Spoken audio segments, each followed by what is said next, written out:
Hello students, first of all happy Teej.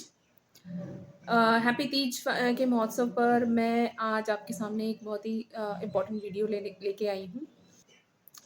मैंने कल जो नोटिफिकेशन आई है एचपीएससी, जो रेस्ट ऑफ हरियाणा की जितने भी वैकेंसीज निकाली है एचपीएससी ने, उसका जो सिलेबस पैटर्न था पीजीटी इंग्लिश का, वो मैंने कल चेकआउट किया। तो उसमें मैंने ये नोटिस किया कि जो पिछले बार जो भी सिलेबस था वही अब की बार भी है, उसमें कुछ ज़्यादा चेंजेस नहीं है जहाँ तक मैंने पढ़ा है उसमें। तो वो जो सिलेबस है मैं आपके साथ शेयर कर दूँगी उसको। और उसमें जो ग्रामर के टॉपिक्स हैं, ज़्यादातर टॉपिक्स मैं करवा चुकी हूँ। बाकी जो लॉन्ग टॉपिक्स हैं जैसे नरेशन हो गया, आपका जो क्लॉजेज हो गया, वो सब ये सब मैंने डिटेल में नहीं कराया है। अगर आप चाहते हैं कि डिटेल में वीडियो आए तो like and share and subscribe कीजिए ताकि हमारा सिलेबस जो है वो जल्दी जल्दी से कंप्लीट हो जाए। ओके, तो इसके साथ आज अपनी वीडियो में नरेशन का जो टॉपिक है वो लेकर आई हूँ। नरेशन के टॉपिक पे क्या क्या इंक्लूड होता है, डायरेक्ट और इनडायरेक्ट स्पीच। अब डायरेक्ट स्पीच क्या होता है? डायरेक्ट स्पीच होता है जैसे मैं डायरेक्टली आपसे बात कर रही हूँ, दिस इज डायरेक्ट स्पीच, ठीक है। लेकिन अगर आप मेरी बात को किसी और को बता रहे हैं, ठीक है, मॉडिफाई करके, या मेरी बात को किस तरीके से आप बता रहे हैं, उसको आप बोलते हो इनडायरेक्ट स्पीच, ठीक है। मतलब डायरेक्टली बात हो रही है तो डायरेक्ट स्पीच, और इनडायरेक्टली किसी के बारे में बात हो रही है तो वो इनडायरेक्ट स्पीच हो जाता है, ठीक है।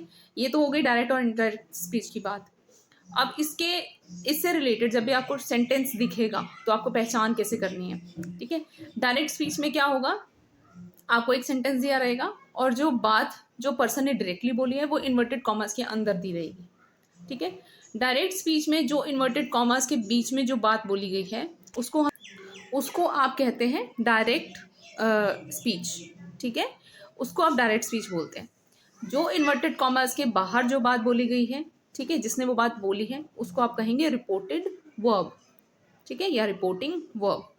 क्लियर है? डायरेक्ट स्पीच में रिपोर्टिंग वर्ब इंक्लूड होता है, और डायरेक्ट स्पीच जो इन्वर्टेड कॉमर्स के बाहर है वो रिपोर्टिंग वर्ब हो जाता है, जो इन्वर्टेड कॉमर्स के अंदर है वो डायरेक्ट स्पीच हो जाता है, ठीक है। क्लियर है? नेक्स्ट है इनडायरेक्ट स्पीच। इनडायरेक्ट स्पीच में किस चीज़ का ध्यान रखना है आपको? फर्स्ट ऑफ ऑल, जो आपका इनडायरेक्ट स्पीच होगा ना, उसमें आपको ना तो कोई क्वेश्चन मार्क मिलेगा ना कोई एक्सक्लामेशन मार्क मिलेगा, ठीक है। इन मार्क्स की उसमें कमी होगी, इससे पता चल जाएगा कि इनडायरेक्ट स्पीच है। सेकेंड चीज़ है, वो आपको किसी भी फॉर्म में मिल सकता है, प्रेजेंट में भी, पास्ट में भी, फ्यूचर में भी, ठीक है। आपको तीनों फॉर्म्स में से भी मिल सकता है, ठीक है। तीनों फॉर्म्स इंक्लूड होंगे इनडायरेक्ट स्पीच में, ठीक है। उसके बाद है थर्ड चीज़ है, वो आपको इंपॉर्टेंटली आपको ध्यान रखना है कि जब भी आपका रिपोर्टिंग वर्ब प्रेजेंट या फ्यूचर टेंस में होगा, रिपोर्टिंग वर्ब प्रेजेंट या फ्यूचर टेंस में होगा, जब आप उसको कन्वर्ट करेंगे डायरेक्ट से इनडायरेक्ट स्पीच में, उसमें कोई चेंजेस नहीं होंगे, ठीक है ना। उसमें कोई भी चेंजेस नहीं होंगे। अगर आपका जो रिपोर्टिंग वर्ब है, जो इन्वर्टेड कॉमर्स के बाहर वाली जो बात है, अगर वो प्रेजेंट और फ्यूचर दिखाती है आपको, तो आप उसको डायरेक्ट से इनडायरेक्ट में चेंज करते टाइम उसमें कोई भी चेंजेस नहीं करेंगे, ठीक है।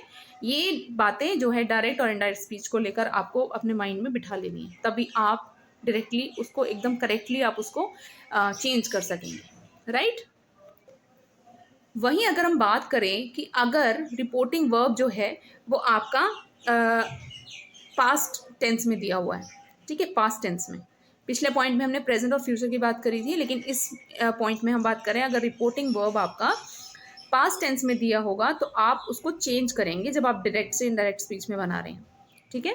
उसमें चेंजेस होंगे। अब मैं आपके साथ एक टेबल शेयर करने वाली हूँ इसी वीडियो में, जिसमें आपको ये पता चलेगा कि क्या क्या चेंजेस होते हैं डायरेक्ट से इनडायरेक्ट स्पीच में चेंज करने के लिए, राइट। तो और भी ज़्यादा क्लियर हो जाएगा आपको। अब इसमें कुछ एक पॉइंट्स और आते हैं जो डायरेक्टली चेंज करने पड़ते हैं, मतलब वो आपको किसी टेबल में नहीं मिलेंगे, सिर्फ आपको ध्यान रखने हैं वो कैसे करते हैं, ठीक है। जैसे दिस चेंज हो जाएगा दैट में, नेक्स्ट डे हो जाएगा, टमोरो हो जाएगा नेक्स्ट डे में चेंज, ठीक है।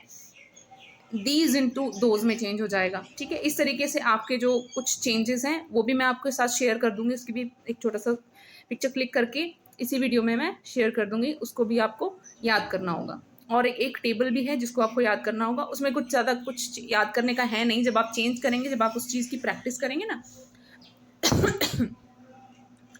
जब आप उस चीज़ की प्रैक्टिस करेंगे तो आप यूज्ड टू हो जाएंगे उसको चेंज करने के लिए, ठीक है। चलिए